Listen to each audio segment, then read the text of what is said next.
All right, happy Wednesday, everybody. It's the Big Thing edition of the Sith Council. Excited to have you all with us. What are we going to talk about today? Well, there's a lot of stuff going on.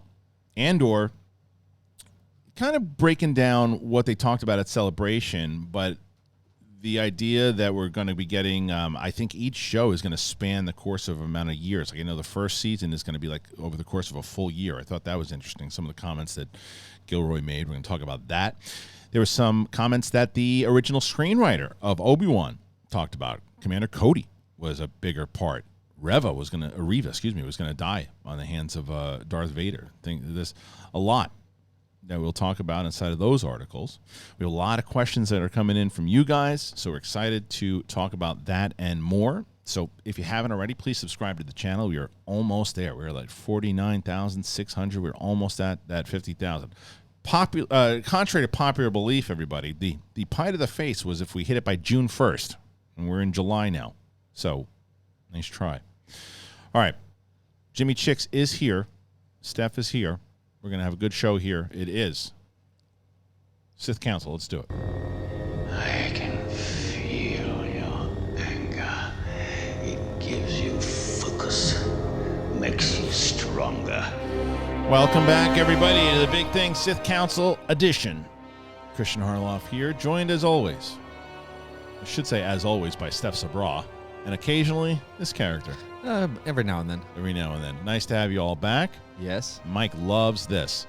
Yes. Look at that. Jesus Christ. Are you out of your mind with this? Khaki Look at these shorts. things. This is my favorite. See, we did this to Brett. Wow, Brett, you gotta get out in the sun, brother.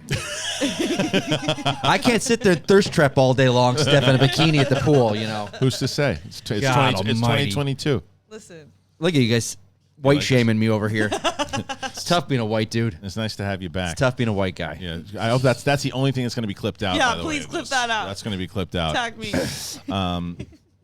All right. Well, welcome back, everyone. We have a lot going on here today. Thank you for joining us. We have a lot of your questions that were taken as we lead up to Andor. We're getting close to Andor, so that's what we're going to be bringing up here. We're excited about it. It's going to be a good. I can't wait for the show. I don't know how you guys feel about it. How are you feeling about the Andor, the anticipation stuff?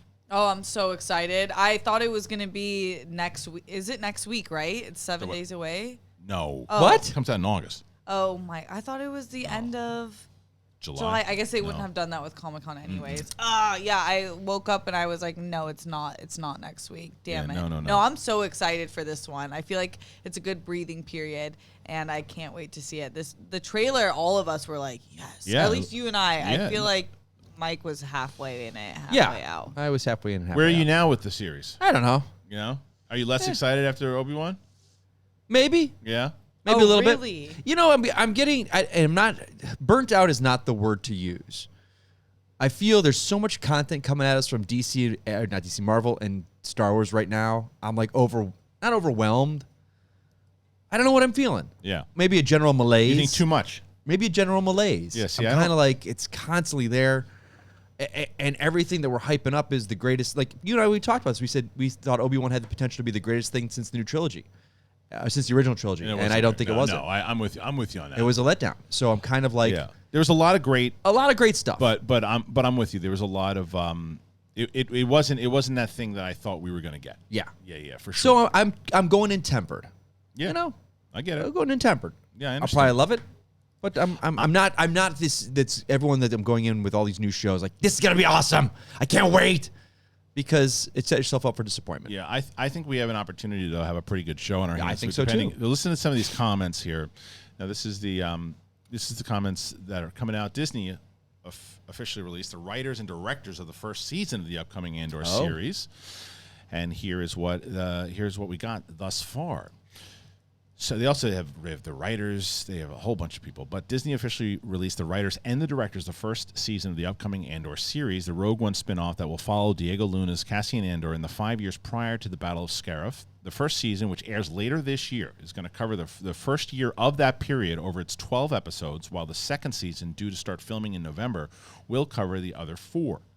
2 years ago, when pre-production was ramping up, I thought they said 3 seasons, though, but I guess they're only going to do 2 I thought thus so, far. 3. Yeah, that's what it seemed like Gilroy was hinting at Celebration. But 2 years ago, when pre-production was ramping up, It was reported that Toby Haynes would be taking over directing duties for some of the episodes. Showrunner Tony Gilroy was previously scheduled to helm at least the pilot, but travel restrictions due to the pandemic prevented that from happening.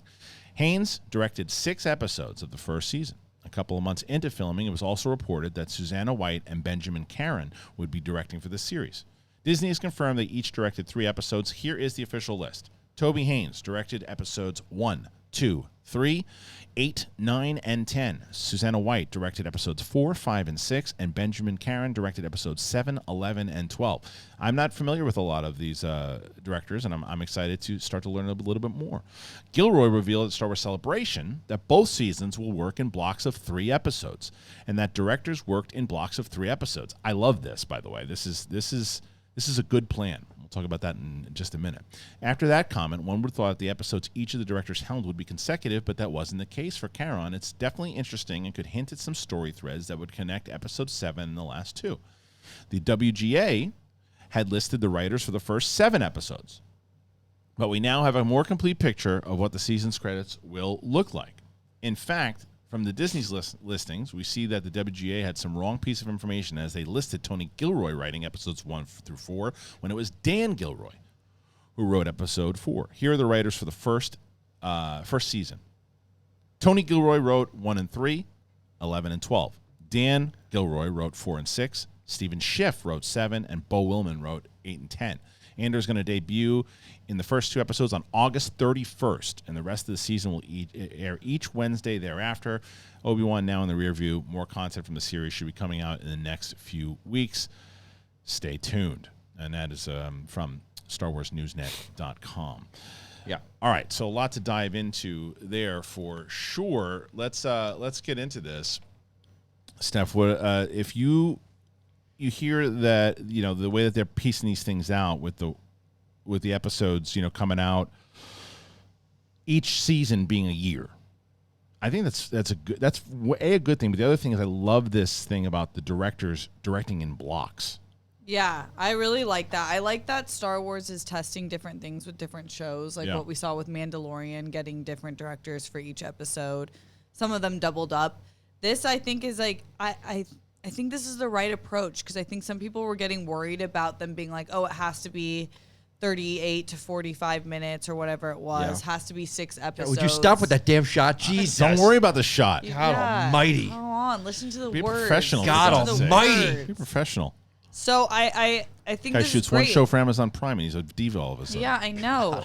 I'm not familiar that much with the directors. I think that that might be a good thing, right? Yeah. I think it's nice. It gives them more freedom. I think that really worked with Mandalorian, like with Rick Famuyiwa. I saw Dope, which I really liked, but I didn't know how he was going to fit into Star Wars. I think this Toby Haynes I just looked up worked a lot on Doctor Who and Sherlock. Okay. Him and Susanna White are What'd both she work British on? directors. Okay. I'm on her IMDb. I like that so far. Yeah. Generation, Kill, Arkine, Nanny McPhee. So kind of a wide variety. I like this. And so here's the other thing that people don't ever talk about when it comes to everyone always. Who watches The Boys? Anybody watch The Boys? Yeah. I tried. Are you all caught up? No. Where are you? I'm starting season 3. Okay, so you're caught up up to this moment. There's a reference to Tony Gilroy in The Boys where she says, someone says to the directors, like, you didn't even direct these movies. Tony Gilroy had to come in and save you and do the whole thing, because that's like the big rumor is that's what he did for Rogue One. Yeah. Oh yeah. The reason why, in my personal opinion, it is so much more than just a rumor that he directed the majority of the movie. Yes. Gareth Edwards, right, is still the one who's credited for directing the movie and for the one who gets the guy hasn't directed a damn thing since the movie. I mean, maybe he's directed something here. If it is, what's he directed? I don't know. I'm asking you. But I'm saying, how do you not talk about the fact that here's a guy? Imagine if this is a guy that just directed $1 billion movie. Yeah. Why isn't everyone knocking down his door? That's what I mean. You know what I'm saying? I'm not debating against you on this. So Tony Gilroy, let's see what he did, is essentially the person who was responsible for a lot of the way that Rogue One, and I think Rogue One's the best Star Wars new movie that we've gotten in this new once Disney bought over the property. Yeah. So Tony Gilroy coming in, this might be a thing where the same thing happens, where all of these shows, and I love Mandalorian. And Boba Fett turned out to be a little disappointing. There's a lot of great stuff in Obi-Wan, but it wasn't, as Mike was saying before, didn't have that same kind of overall punch I thought it was going to have. I can't believe that I'm saying that. I think that Andor, with this type of strategy, could turn out to be some of the best Star Wars content that we get. Now, now we've said this before. Yeah, we've been in this position before where I couldn't agree with you more that you're setting yourself up for failure. Right. Because if you're like, okay, this could be the one. This could be the one that's just going to... And again, I can't wait for Mandalorian. Yeah. Mandalorian, to me, is some of the best Star Wars shit that we've gotten in a long time. Watch your mouth. Sorry, you're right. But I don't know. There's something about Andor now. You almost did a 180 on about it. Andor. You did a 180 on it. You weren't excited about it. I wasn't 6 months ago. No, I was curious. Because we knew we know what happens, right? You know, We know what happens with almost all these characters. Yeah, but we I knew what feel happens like with Obi-Wan. This show specifically was like, oh, they're doing that. Yeah. Right, Like, because that's how you know I his felt. fate. But Okay. that's the trick of what the writers have to do is they've got to get us into, and besides just Mon Mothma, they've got to get us intrigued with new characters we don't know about. Right. So we don't know about their fates. We don't know about certain things that could happen to them. Yeah. So we're invested in them throughout. And you're doing it through the course of now years. I love the idea of doing a full season that takes place within 1 year. Yeah. And then whether it's just season 2 or season 3, I think the reason I'm getting more intrigued and excited about it is their approach and the tone of the trailer. That's why I'm getting more, like, it looks more, it doesn't look like that. Like, there's a lot of stuff in Obi-Wan that looked very, very CW TV-ish. Yeah. Leia running in the woods, that type of stuff that almost blended over. There's stuff in Boba Fett that didn't work over with the Spy Kids thing and that. I didn't see a lot of that in the Andor trailer, but that's a trailer. It's trailer. The trailers Yeah. for those two shows were also didn't seem like that could happen either. Yeah. Because I just watched that Lord of the Rings trailer reaction with Roxy earlier, and there's stuff in that trailer that looked very TV. It's just hard to get away from it when you're making TV And fantasy. and fantasy. Yeah, Yeah. Mando does it. Mando does do it. Yeah, and there's You some get away from it. It's Mando also shot a couple things on location as well. yeah. You need You remember that's why I think that's what's so crazy about it is that people are giving Rodriguez a lot of crap, which a lot of the stuff I didn't love that he. I gave him crap for Boba, but his Mandalorian episode is one of that's the probably my best. favorites. It's so good. So It's so good. I want to get to your questions in a second, but My questions? I don't No, have any you don't have any questions. questions, but I want to get to a few more things. There's this Fine Obi-Wan stuff. article though. There's this Obi-Wan article that came out. Oh, yeah. the one about what would happen. What happened? Well, with but the him. guy was hired for the writer. He was the writer of the movie. And I want to talk about all the stuff. I mean, there's a couple of the stories with Obi-Wan. It had 1 billion minutes of stream time in the first 10 days. That's crazy. But this is the Obi Wan Kenobi movie writer reveals that Commander Cody played a key role in his script. There was an interview with Stuart Beattie, who wrote the Obi Wan Kenobi movie. And he said that Commander Cody played a big role in the story. The writer had already mentioned the character when talking about Reva's importance in a segment of the interview previously released. Now, the director published new quotes from their conversation with Beattie, where the writer confirmed that Cody was going to be one of the familiar characters brought back for the movie. He also described Cody's first scene. Yeah, Cody was a big one. I love the idea of Obi-Wan having a buddy on Tatooine, like a secret buddy. So the first time he goes into town, you see Cody, and he's following him through the streets and attacks him, takes him into the alley with a knife to his throat and says, "You're dead." And then you realize, oh, no, Cody's making a point, like, come on, you got to be more careful. I love that. That's awesome. So the movie would have revealed that Cody had removed his chip, free from external control, and Beattie explained how this would have affected his character arc. And you realize, oh, Cody has more from someone who was trying to kill him when we last saw him to someone who's now devoting his life to protect him. Because by now he had the biochip taken out of his head, and now he realizes, oh my God, what I did was wrong, and he's driven by guilt. And as much as Obi-Wan is driven by guilt, so you got these two kinds of old warriors bickering like this old married couple, bitching about, God, it was so much better when we had an army at our backs. And then Obi-Wan left Tatooine in the movie script, but instead of leaving young Luke with Owen and Beru and no production, he asked Cody to watch over young Skywalker. Beattie explained that this would have been a fun subplot for the movie. And the idea of mine was that Obi-Wan had to leave Tatooine. He left Cody in charge, and that gave us a little fun B story to keep cutting away to. And he's a really fun character and a guy racing against the clock because he's aging twice as fast. He's trying to atone for the worst thing he's ever done, so tragic in a fun way. The way he's bickering and my stuff was just, put a smile on your face and just arguing all the time. Beatty's not sure why Joby Harold, Deborah Chow, and Lucasfilm cut Cody, but he can guess. I don't know. I don't know. They just decided. I don't know. Maybe because Tamora Morrison was busy on Boba Fett, it would have obviously been Tamora. Maybe they decided they didn't need him either. I just felt Obi-Wan needed someone to talk to, someone who could tell him you're in bad shape. Beatty continued to describe his pitch for Obi-Wan's character arc. Check out the full interview here. And I'm going to stay here for a second because I want to go and I want to bring up these other things that he was talking about in his script.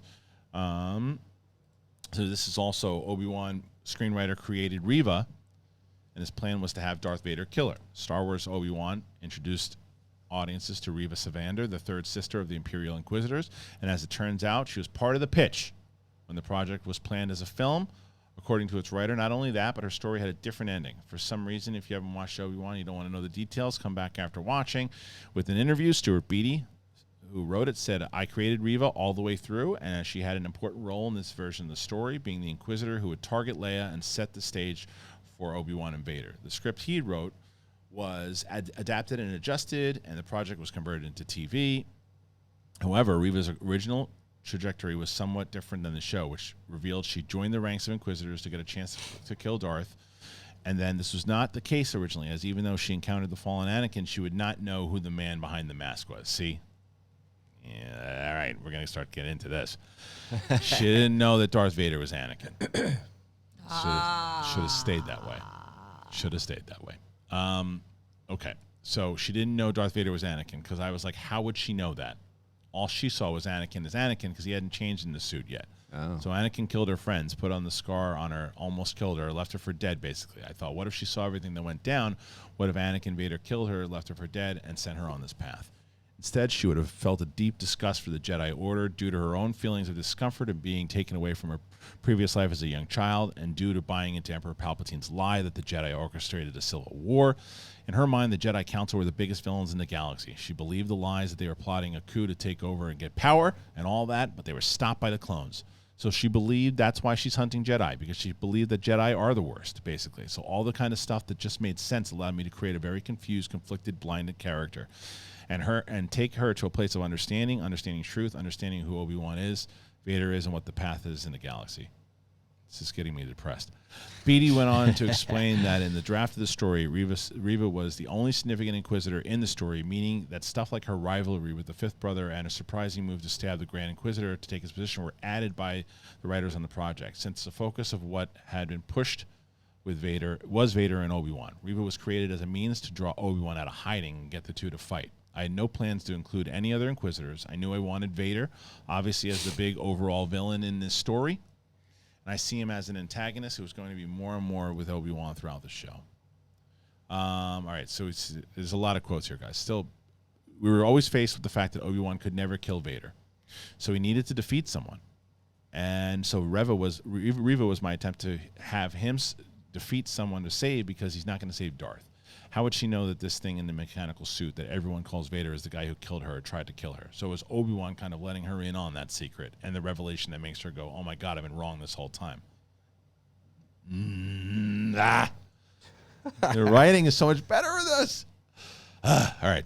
Despite Obi-Wan saving Reva, however, her story wasn't meant to be open-ended like it was at the end of the series. Reva was supposed to be a one-and-done character with her fate sealed at the business end of Vader's lightsaber.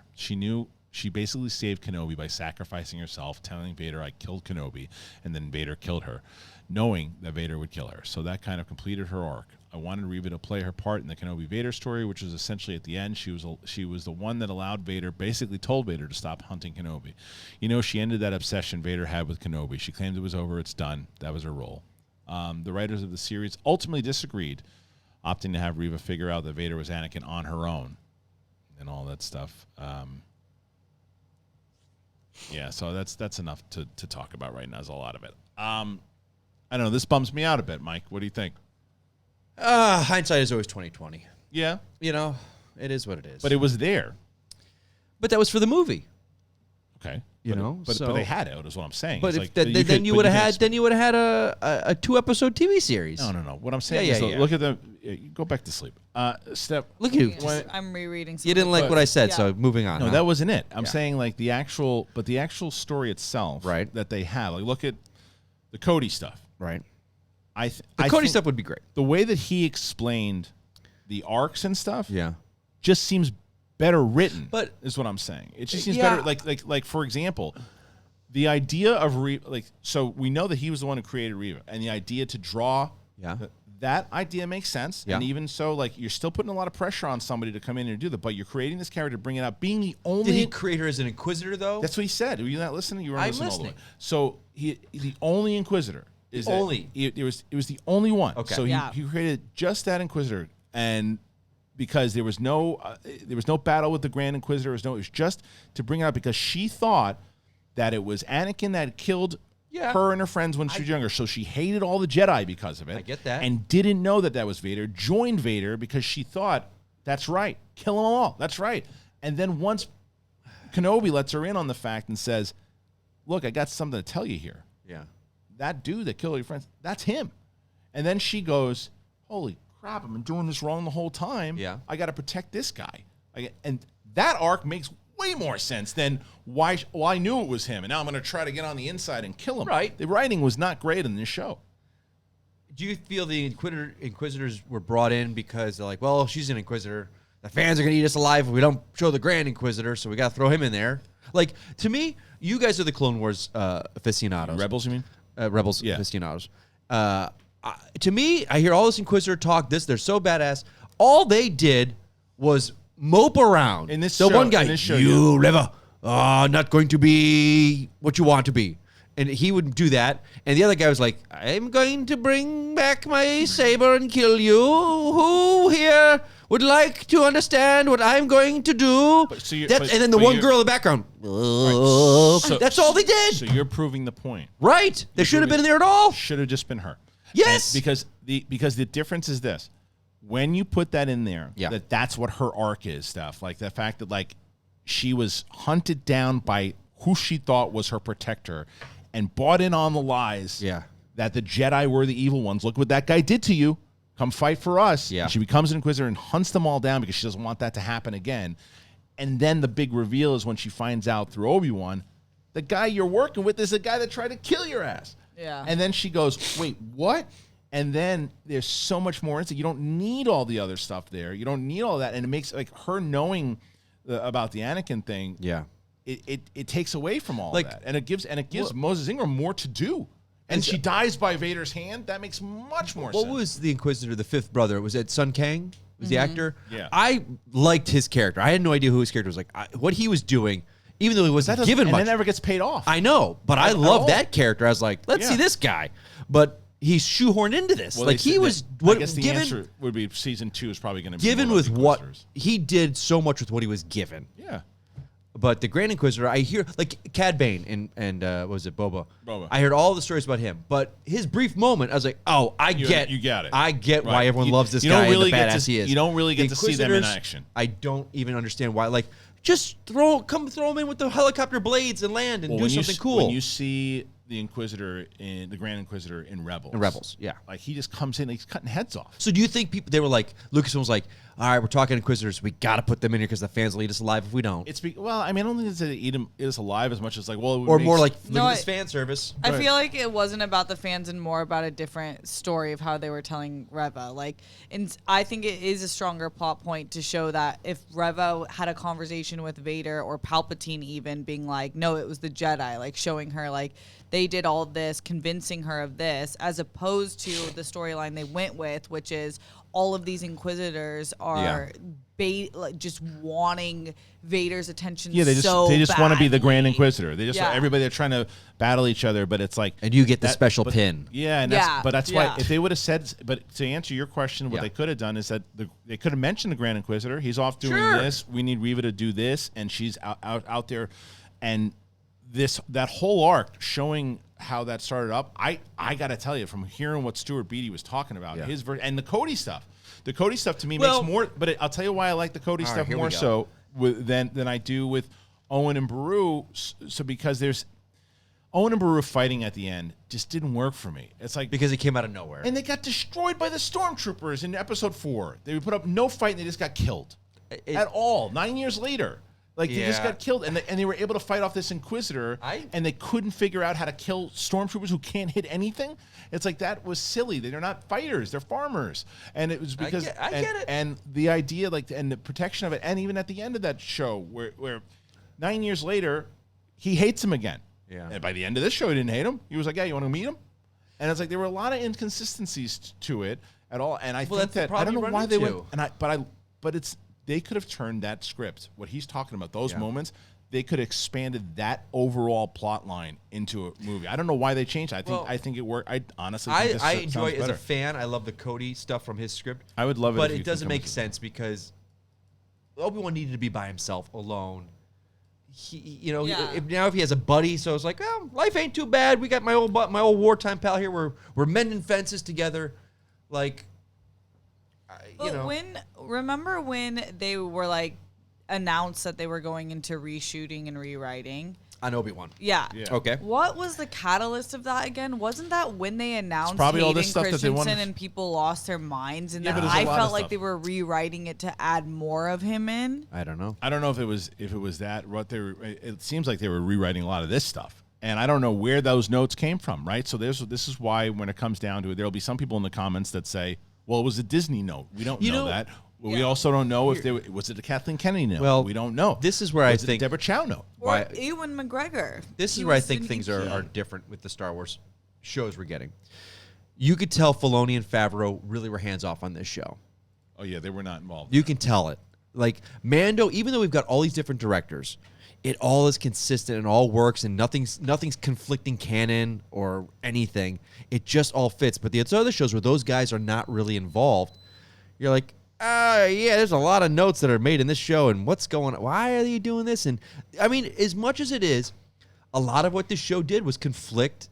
And I know I see the people now, they're like, it just enriches A New Hope. And like, no, it doesn't. It doesn't. There are these fans that attach their personalities to Star Wars, or they attach it to the Marvel, or they attach it to DC, and there's no wrong, and they can't see wrong, and they're like, it just enriches Luke and Leia's story, because the last time that Obi-Wan sees them is them running on the Falcon together. It's like, no, he really didn't see Leia. Leia was already up on the Falcon when he turned to look. He saw Luke. So they make these stories up in their heads to enrich the story, where they could go like, it was a mistake. Right, but look, it was a mistake. There's two sides to this, and I said this with you last week. What drives me crazy are there two different things. If someone wants to feel that way, Right. Sure, they they absolutely can. should, Of course. And if that does enrich it, It's not wrong. If it enriches it for them, then they should do it all day long. Yeah. What drives me crazy is when they then tell you that you have to do that. Right. And when they tell you, like, because I'm not a fan. It drives me bananas when they go. I see it all the time, not just on Star Wars, but on other things. Like, Of course, it's why every- don't know, but why don't you? Here's what the director gave you. Here's the story. Just instead of all these expectations you have, just enjoy what they give you. I hate that because it's like, you can do that. Right. I don't want to do that. If I have an idea of like certain things that if it doesn't pan out the way that I want, Right. and the thing that they did I like better, well, shoot, it didn't go that direction. They went that other way. I'm not always going to be disappointed because they didn't go down my And direction. It's just certain things like her run. I loved young Leia. Her running She was around phenomenal. Her running around in the woods as people are trying to get back here, and she's sliding around. It was stupid. Yeah. It was stupid. There was a lot of stupid things that happened. And these There was a lot of people, great stuff. I got a lot of this like, well, you don't have kids, Mike, so you've never chased a little kid I've around. I was chased- like, are you out of your mind? I haven't chased a little kid to take them. I chased my 4.5-year-old around. I give her a head start. I could catch her with 6 steps. Yes, it's She's true. small. Like, I got friends that got kids. I chase the little kids all around the house. I get them instantly. Yeah, they're not ducking through trees that I can't get. I'm like, oh, you wacky kid! I can't. My head! I hit my head. It's silly. But oh, she's 10. Okay, fine. I can catch my. And here's the 10-year-old. thing I've learned early on, because I used to do this with DC. Because of my love of the comics, I would infer storylines that had happened, and I could paint the picture of the backstory. Like, people talk about, oh, it was such a mistake to make the Bruce Wayne 50 years old in BVS. We lost all that stories. And I go, yeah, but I can infer the stories. Like, but Mike, you've got to go with what the director gave you and what's on the page and the screen. Is like, okay, I accept that.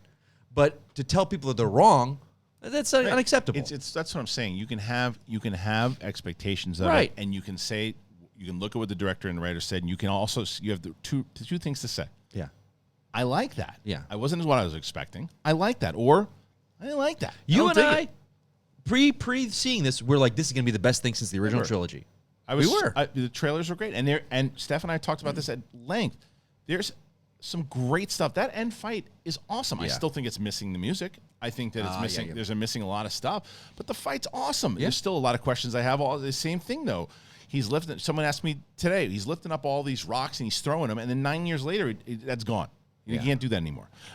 There's little things like that there are inconsistencies to play it. You can still have fun with it and say, whatever it is, it's fine. You let it go. But if you ask me, if I'm listening to Stuart Beattie talking about what he's talking about, Steph, I feel his version of the story shouldn't have been tampered with as much as it was. How do you feel? Yeah, I think that's a fair argument for sure. Like, there's parts of it that we've all talked about how we loved so much. And there's parts of it that's just like, it was, I don't know, like, it wasn't a full show in some ways, like you're saying, with like the character. Like, I really enjoyed that character, but to me it was half-baked in terms of like, no one just becomes that irrational without showing us anything. Right. Like, I would like to see why she became that irrational, other than the fact that, yes, her friends were slaughtered in front of her, but she was at the Jedi Temple when there was invaders, so it needs to be explained. But that's what I'm saying from when you hear this interview, what this guy says, everything that he says, I'm like, I understood more about her in that interview than I did in the entire series. Like, where he's like, what she was going to do is, imagine the tragic figure that she now becomes, where you start off in that opening scene with her as a kid, she's hunted. They get hunted down. We find that she gets hunted down, and she gets recruited by the Empire because they're selling this propaganda that the Jedi are evil and the Jedi did this. The Jedi are the ones who killed you. Anakin Skywalker killed all your friends. He was the big general, and he killed all your friends. And now, so the rest of them, they're evil too. You're right. I'm not going to let this happen to anybody else. I'll fight for the Empire, because what happened to the majority of the Empire? They recruited on lies and filth and all that. And so she would be part of that, doing that, thinking she's fighting the right fight. In this version that we got, she's just pure evil and wants to take out the Jedi, and she wants to go around the back of Anakin Skywalker and Vader, because she knows it's him, and she's going to trick him. And it's like, wait, what? And if she then finds Obi-Wan, and I'm going to kill Obi-Wan because he's one of the bad, and he's able to convince her. Yeah. And then she's like, holy crap, that's the guy that killed everybody. I've been lied to. And then he kills her. What a tragic ending that would have been. And Moses Ingram, I think, would have done so much more with that role than what she was given.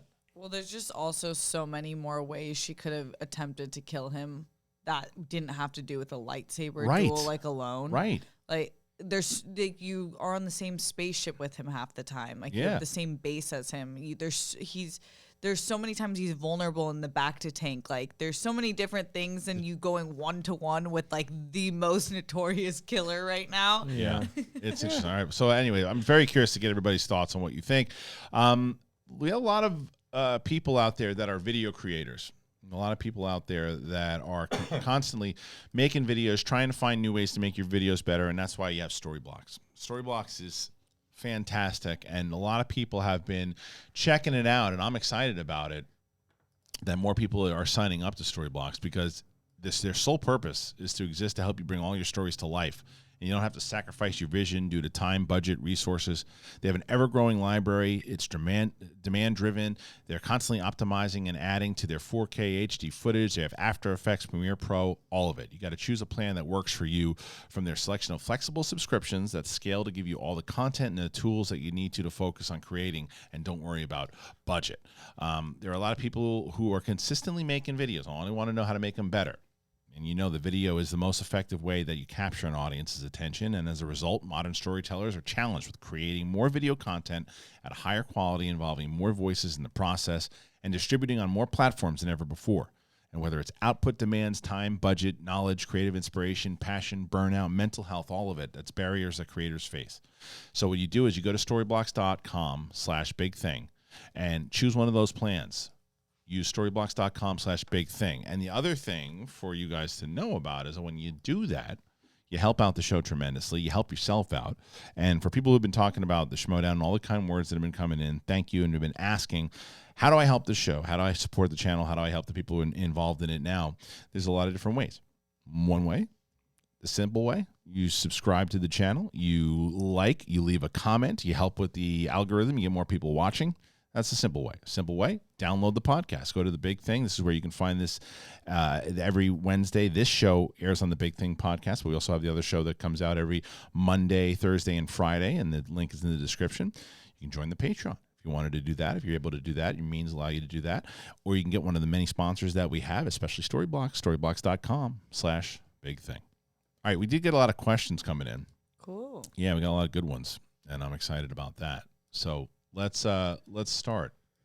Okay. Sal Skalicki. Rather than a season 2 of Obi-Wan, could we see a Rebellion/Path series following the likes of Roken, Enfys Nest, and even Quinlan Vos?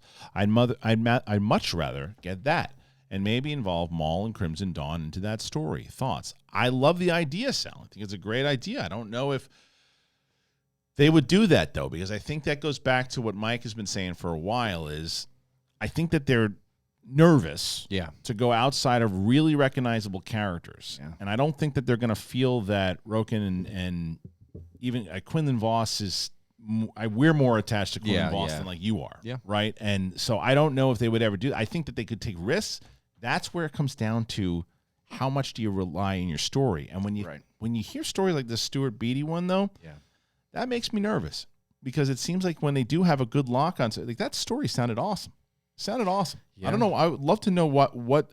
That's an interview that if I had with Deborah Chow or if I had an interview with Kathleen Kennedy or Filoni or Favreau, I'd ask why did you decide to go away from a lot of those beats, and I'd love to get their answer. And that there honestly, there's a scenario where they tell you something and you go, okay, well that makes sense why they went down that direction. So, but Steph, you hear this about what this guy's saying here. What do you think about the potential of a show with Roken, Enfys Nest, Quinlan Vos, like combining basically people that we set up plus people that we have kind of lost touch from the Solo movie?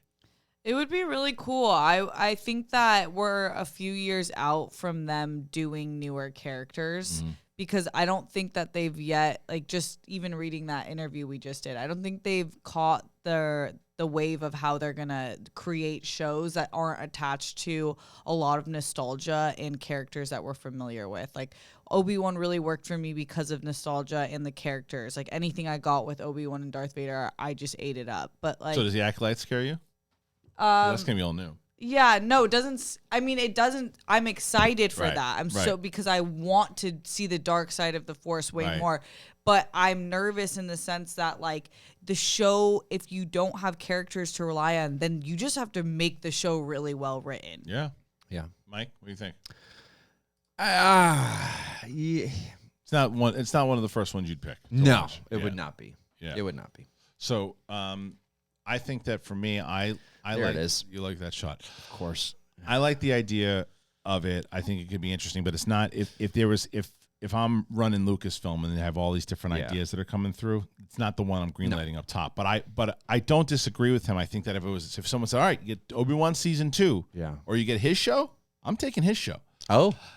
Not because it was like, oh, the show was terrible. There's a lot of great stuff in the episode, but I think that what else do you do with Obi-Wan? You don't do Obi-Wan. Like, you can't have him go against Vader again. Yeah, but you know what they're going to do though, because you see all these ratings that they have on it. They're gonna push it, and I think you stay away from it. I know you stay away from it. I really do want them to go to the new characters though. I do really too. do. I'm like sick of the discourse. Like it's not our and it's fun, but now it's getting tiring. Am I having the Mandela effect where I thought for a while it was just like this is Obi-Wan is one and done.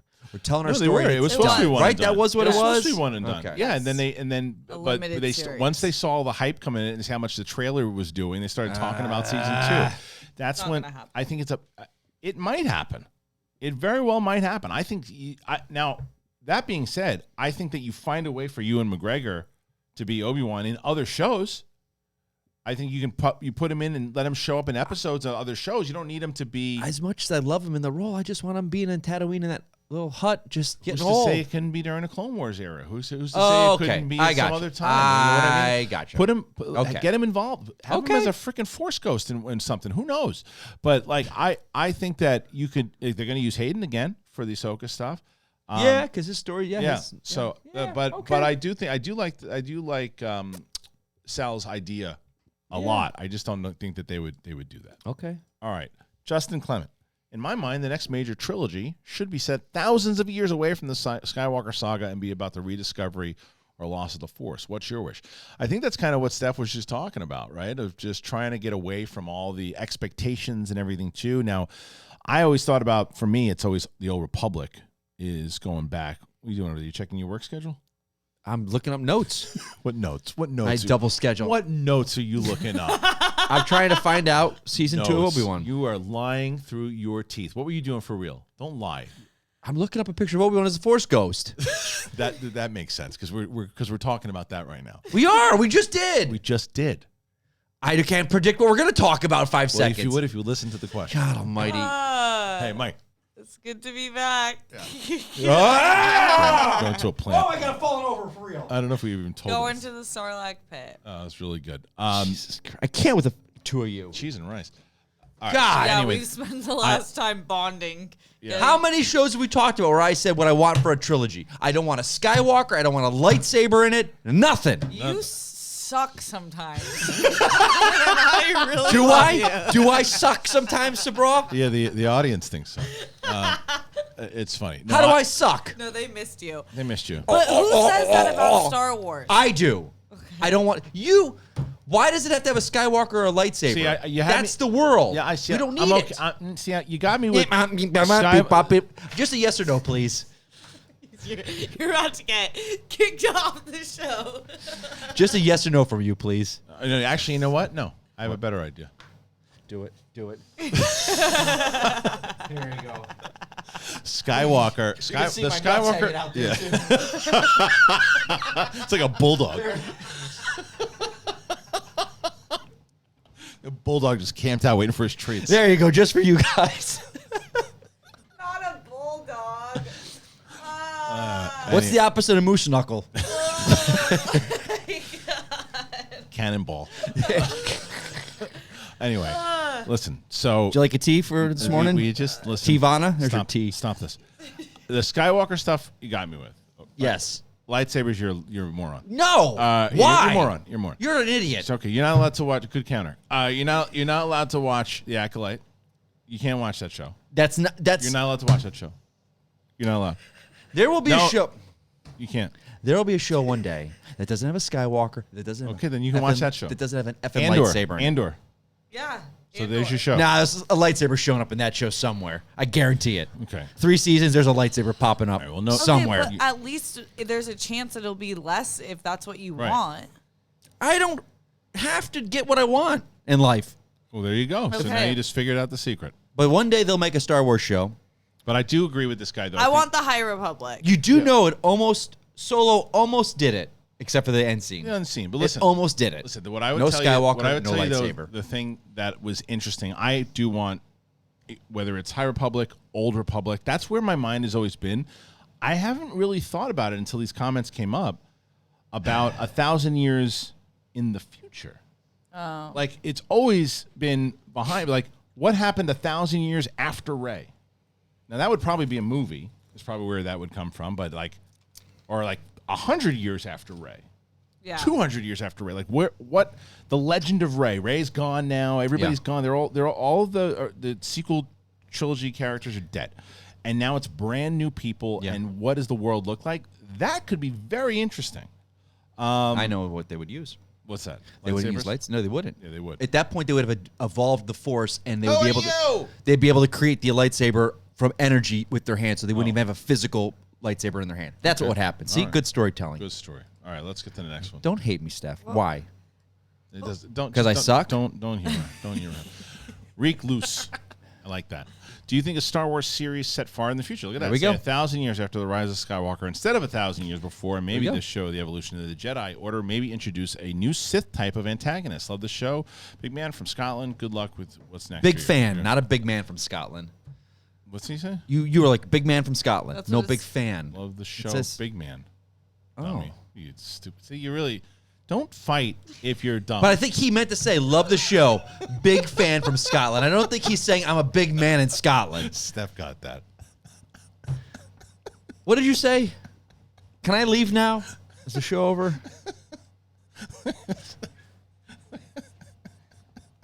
killed Steph on that one. Oh my god! Stop with the knuckles. I'm gonna get a shirt that says Every that. every time from now on. Stop with the knuckles. Yeah. Yeah. I said, don't fight if you're dumb. Steph, today's show is brought to you by the Suganese Cafe. All right. Suganese Cafe. You remember that guy at Celebration that did the D's and no one picked up on it? That was No one great. bit. No one picked up. There was a guy at Star Wars Celebration. No one bit. They play these game shows beforehand. It's not televised, and They brought him up on stage. They brought him up. He was playing a game show, Yeah. and he was terrible. But they asked him at the end. He said something, and he answered like D's, and they didn't say like D's what? Yeah. because But he set him up. set him the up Star good. Wars guys said D's, and Steph goes, he's setting him up for D's nuts. It's hilarious. And he didn't say anything. He's like, okay, D's. And All right, and he D's. just left. He just left. It was hilarious. Anyway, all right, let's get back to Really the good. question. As far as I think so that we're gonna have. I would love to see how they played that out, man. I think that it would be very interesting to do. I don't know how they would do it, but I think it's interesting. But I think it goes back to the same thing. I think they would just get a little nervous about not having anybody to connect to, which I don't think is the right play, but I just think it's the reality. I think Yeah. so. Alex Tournay, when Ezra is eventually introduced in the Ahsoka series, do you think that he will abide by the Jedi code that Kanan taught him, or will he have an adopted, less rigid code based on his experiences in the unknown regions? It's a great question. I think that he's probably, because they want to tie it back to Rebels, I think he'll probably be following Kanan's code, but we don't know how, because it's not that many years out, right? It's like three years out since he disappeared, something like that, or 2 years out since he disappeared, or something like that. It's less than 5. So, and who knows how time works in the unknown regions? I have no idea. But I think he'll still follow the code, but there is that idea that maybe because where he is in the unknown regions that he might change. What do you think, Steph? Yeah, I don't know. I think he will, just because Kanan's such a loved character, Right. and it would bring that, and like maybe we can get flashbacks with Yeah. him or something. But you never know, because he's always kind of done whatever he wants, even Right. though he respected Kanan the most. So I don't know. I Yeah. would be good either way, actually, though. But I would love a Kanan flashback. Yeah, I think that Kanan flashback would be amazing. I don't think that's going to happen as far as a flashback goes. I don't know, maybe, but maybe even having Freddie come in and do a voice is possible, because Freddie's been pretty clear that he doesn't want to play him in live action. Oh, He said that? I've talked to him. Oh. He doesn't want to play him in live action. It's Bummer. not something he would want to do. But I think he'll voice him. I mean, Yeah. he did it as a favor for Filoni to voice him in Bad Batch. I think that he would voice him, and he was a voice in Rise of Skywalker. You hear him at the end there. So I think having Kanan talk to Ezra would be great. Yeah. Yeah. God, it's so stupid. Now that I hear myself say it, I didn't even ask. I gotta ask him. He's not gonna tell me, but I gotta ask him if he's been approached for Ahsoka. He ain't gonna tell me. But I should ask him anyway. But did he say why, or can you say why he Just wouldn't? doesn't want to do. I mean, he went back to do. He's starting his own wrestling promotion. Oh. He's starting his own wrestling league. And because he was a writer for WWE for a while. Oh, I and didn't he's, know yeah, that. he's a big wrestling guy, and he got a good gig with Rebels. He took a live action role with like the new Punky Brewster thing that they did.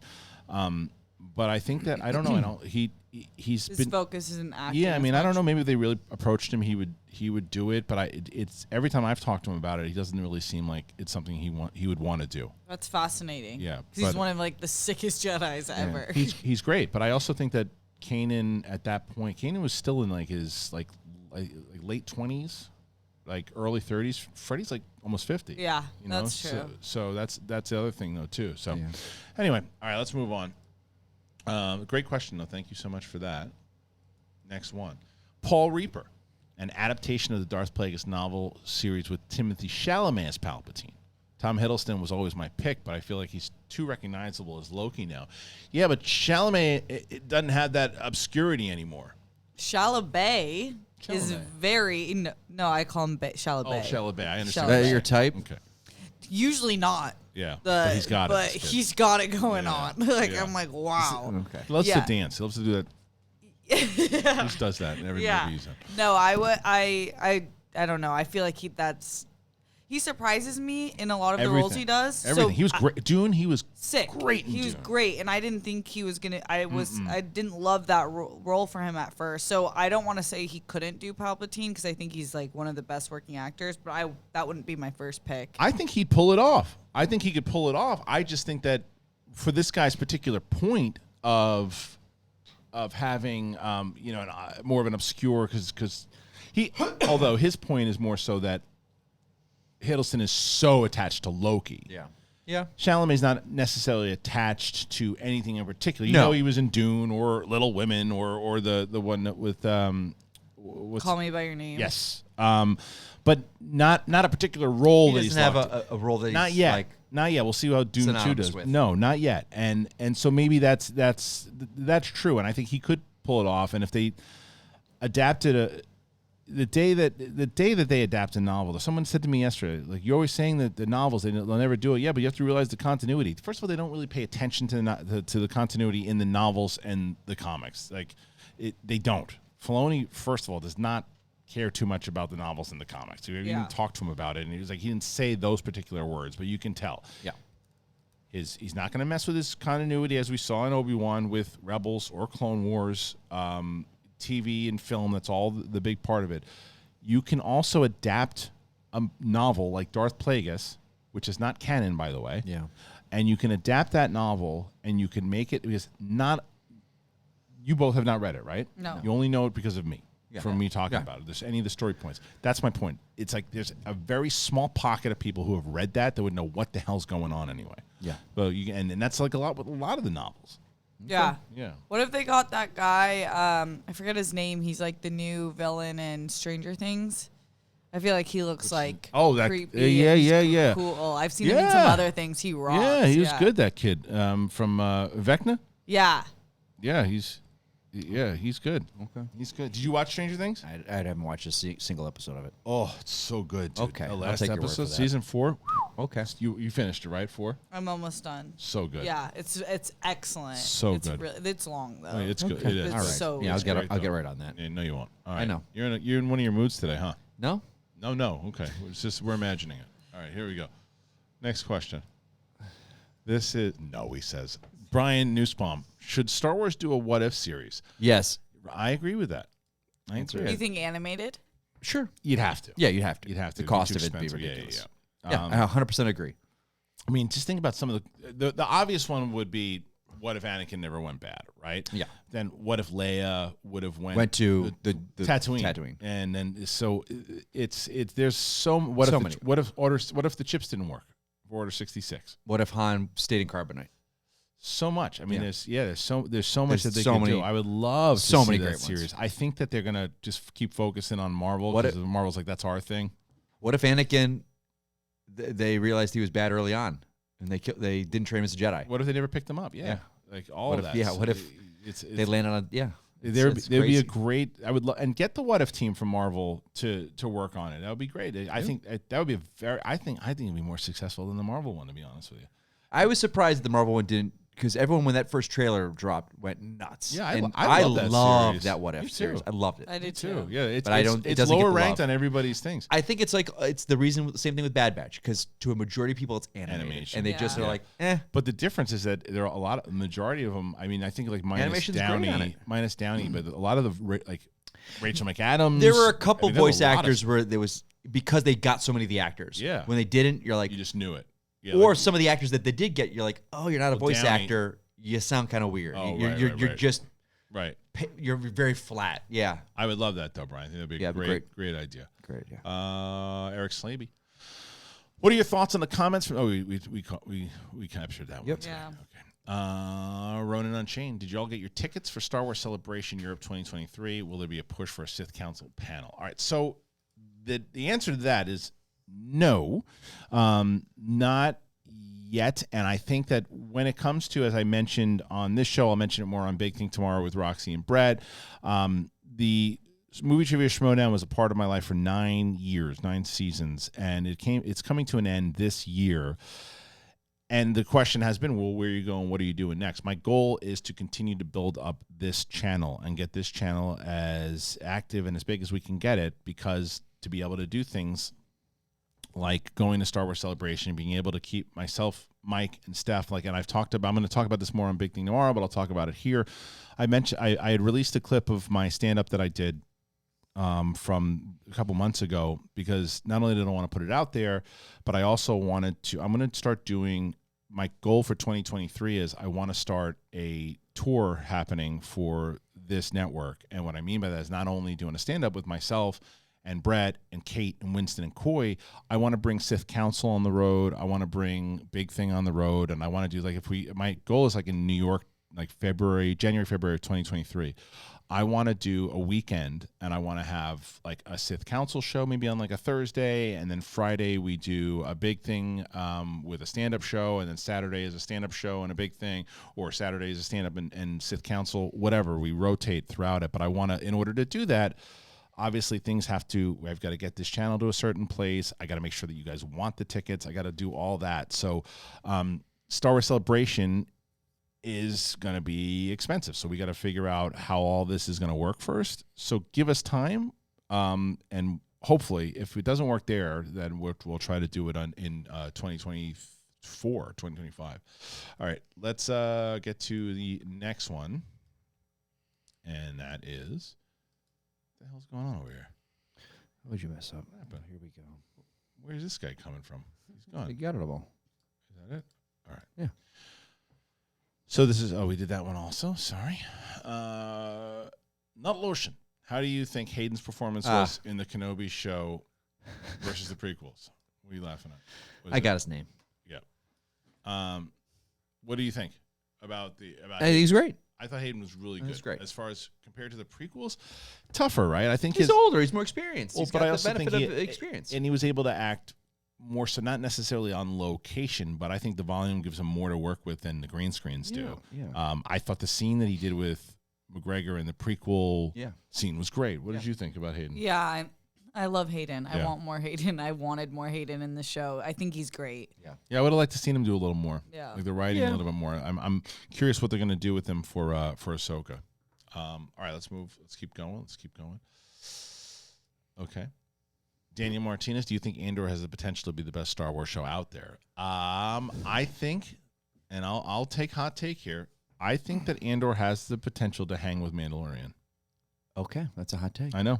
I think it does too. For me personally, as a Grogu stan, I think you need something of that caliber to like really be like, oh, like this is totally different than what we've seen Spy before. thriller, man. Like you take that spy thriller, and don't be afraid to go a little darker.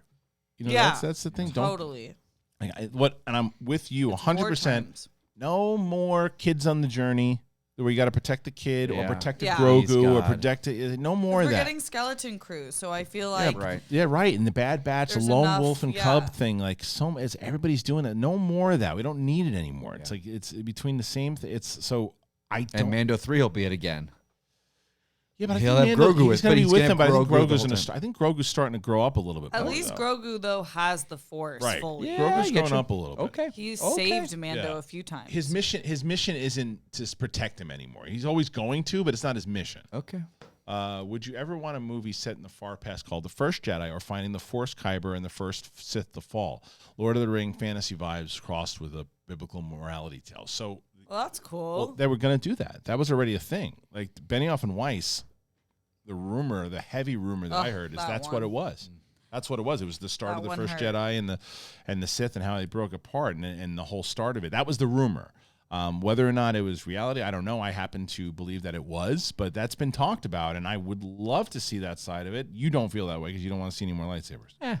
But Mike, I know that you're pretty caught up with Clone Wars, right? I'm getting there. So did you watch the episode where the little Jedis go to the cave to get their Kyber crystals? No.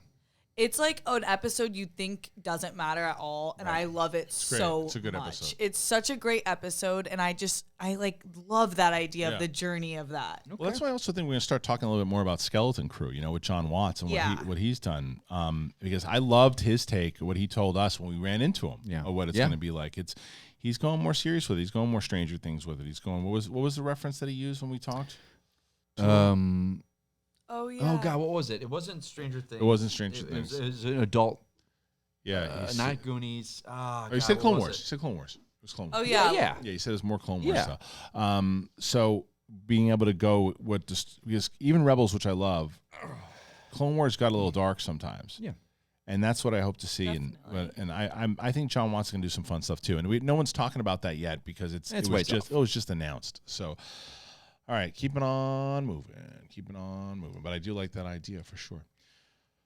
All right, James. I know Mike's answer to this question, but James Bryden says, "Would you rather just get one new Star Wars TV show every year that had a movie budget, or 3 different TV shows with a year with TV budgets?" Great question. So, Mike, your answer is obviously one show with a big budget, right? I guess. Yeah, because I don't know, man. You don't need a. It's tough because it's Star Wars and you need the visual effects and everything, so that's where your money goes. Yeah, know. they're talking TV budget of what they have now. Yeah. See, here's the thing: is that as you mentioned before, yeah, Mandalorian's using their budget pretty good. Yeah, every show. So I would choose the 3, but I would choose in the style and the way that Andor looks. I don't know how it's going to ultimately play out. Right. But if you can make it look the same way that you do for Mandalorian within that kind of TV budget, as you're saying, then I would take the 3. It's just when they try to like cut corners somehow, they try to do something and where it starts to look like, if I'm looking at those dailies or whatever, looking back and going, like, if I'm looking at that scene when they're running around, I'm going, we got to reshoot this. Yeah. We can't air that because everyone was talking about how bad that looked. Right. Yeah. There's nobody, even because you love the show. Yeah, that scene lingers on with me. It's terrible. It's like a fart in a car. That's really a pause, and you're like, wait, did that happen? Yeah, like, it's she's really like bad. She's slowing down. She's like, it's like you could put the Benny Hill music to that scene. Or like I'm sorry. Yeah, you could. It's so. Please, somebody do that and send it to me. I will repost it. Put the Benny Hill music to that scene. Anyways. Yeah, I would pick 3, but you'd pick 3 also because using the stuff that they have already. Yeah, it's a hard discussion though. I don't think Marvel, like, we should shy away from them hitting similar issues to me as Star Wars in their TV shows, honestly. Like, right, the CGI in some of the Marvel shows haven't been great. Yeah, and Moon Knight wasn't great. I've had to like kind of been like, the show was. Steph, you have to watch these shows because you're going to be annoyed in the movies, and you do love some of it, but some of it, like Moon Knight, right? It was like the first few episodes, I was like, what? Some of the CGI wasn't great. The show is like the stuff with Moon Knight that I liked the best was the final episode. Well, the story itself and the acting and the performances and stuff. It wasn't the CGI stuff and those big over the top things. Yeah. No, yeah, I mean, like, it's just like some of the the exhaustion of these shows where I'm like, are you guys really putting all the effort in that you? I don't know. It just seems a little too much right now. Yeah. All right. Let's. We're almost done here today, so let's take another one. What are the odds that the main character of the Acolyte ends up getting the good guy treatment that Vader, Reva, Boba, Crosshairs get? I mean, 99%. That's the odds. I don't want to tell you the odds. But I know, that but is you the gotta have odds. to tell. I think that probably. Yeah. Which I don't. I hope that they don't. I hope that they just stick. If it's a Sith show and if it's an evil show, keep them evil. Yeah.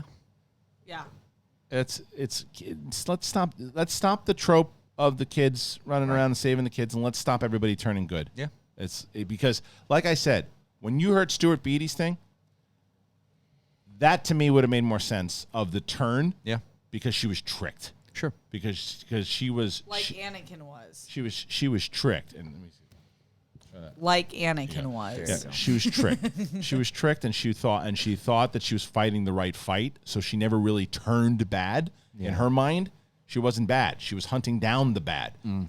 That would have been a lot easier for me to swallow going, well, wait a minute. Yeah, of course they turned her because she's been tricked the whole damn time, as opposed to she's evil. No, some people don't even think she was really redeemed. Someone's like, oh, there was some silly argument. Someone wrote, well, wait a minute. You're going to tell me saying Reva's redeemed is like saying some Nazi captain got redeemed after feeling this? I'm like, okay, so you don't think then Vader didn't get redeemed? Yeah. And then there was no answer to that. So, of course. All right, let's see. So, let's go. Do you think they will ever get an Asajj Ventress series? No, because of the novel. That's why we won't get it. I want to play this one because I have a question. Sorry, it's in here somewhere. I got to find it because I wanted to answer this question. I guess I don't have it. Oh, anyway. Got a question, and this is how I'll end the show, and I want to show you guys. So, as I mentioned with the potential tour that we're going to do and everything, people were also surprised. They didn't know I did stand-up comedy before, and that's why the clip's up there if you wanted to watch it. But people keep asking, like, oh, I never knew that you knew it. And I've now been sending people to this clip that I'll post on the channel. This is from the show Bad Friends with Bobby Lee and Andrew Santino. So where the hell is it? Is it? I thought I had it over here. I don't even know where I put these things anymore. I just had it, and now it's gone. Perfect. Is that it? Nope. I just have all this. I feel like I saw it too. There it is. I got it. Here it is. All right. So I'm going to play this clip. This is the clip that I have. It's Bobby Lee and Andrew Santino.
So anyway, That's cute. Yeah, so I wanted Bobby Lee rocks. the best. Bobby was the first guy at the comment. Sorry for the language for parents and stuff.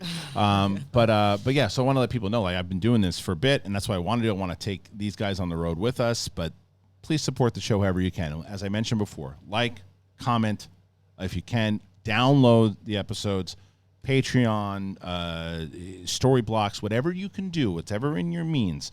Please do that. Leave the comments. Do all that. So thank you once again for joining us today. Thank you for all your wonderful questions. I appreciate you guys very much. For Mike and Steph and Mike Shorts, we thank you guys so much. We appreciate you, and we'll see you. We'll see you on the left side. There they are. I can feel your anger. It gives you focus, makes you stronger.